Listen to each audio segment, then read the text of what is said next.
what happens is everything starts to release. When you've got instability, especially sort of lightning kicking off, rain, that valley filled. Remember when we gave the first talk and we were talking about the big cunims on the side of the valley, and you saw that photograph of that glider next to the cunims, so well, that's okay, because everything was held back by the mountains. But the cold air poured in to our valley, and that's what started going, sending everything up. And it happens quite quickly, quite unnervingly quickly when you want to get down. It's all right, you can still fly, it's like a rip tide, you still swim across it, you can still get away from it, but you've got to get away. You can't say, oh, this is great, because it'll be too late after that. You've got to get down. And you have to have a thing in your self-defense mechanism that thinks, if the lift is everywhere, I should be scared. And it should start flashing amber to say, this isn't right. All the time, the last 2 hours I've been searching for it. Now it's everywhere. I should start shitting myself. And you sit up and you try and get down. Okay? That's what you should have in your self-defense mechanism for paragliding. That's what keeps you alive from being sucked up into a cunim and dying. So, keep away from it.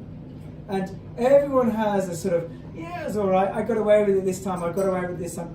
When you fly in the tropics, the updraft is slightly less than flying elsewhere when you're in sort of harder tropospheres, things like that. So everyone has different experiences with it.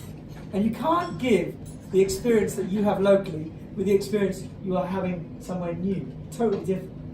So if you don't know anything about it, if you haven't flown here for years, give it a bigger margin than you would your own sites or whatever.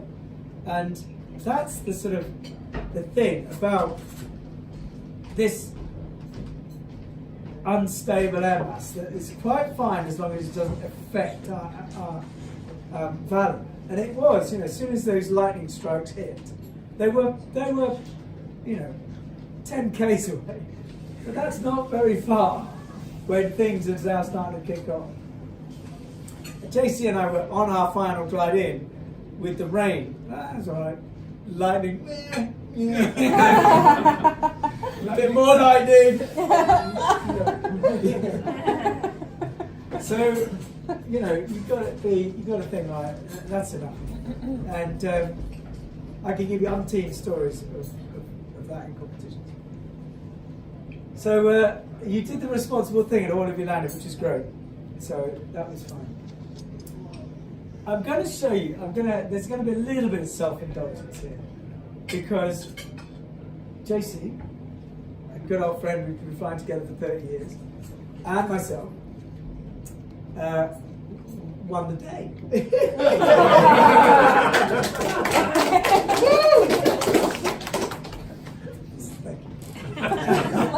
That's all we do. But what was great was, I cheated. I didn't do the 10 points. So I'm Dick Dastardly, who is just a complete cheat, whereas you didn't. Yeah, I stopped short. The one that I was. Oh, you cheated as well. That's disgusting. Don't ever follow our lead. But it's not for egotistical reasons. It's purely he went the flats and I went the mountains, and then was forced to come back to the flats. And I think that's a good sort of, possibly the timeline is very similar. So that's one good thing. And then the three are from the leaders. So Tim, who won the day. Woo! And Kylie, who was first and second. So they're in. And because I picked on Steruli at the very beginning of the competition for being a local hero and going straight for a source that he knew would work, but didn't, he's in as well. Because he also flew with the main gaggle. There's a big gaggle that flew loosely. So we had Boris coming up in the lead for a while, and that changed over and that gaggle moved. So Steruli was pretty much within that gaggle area. Is that right, Steruli? Which one? So, No.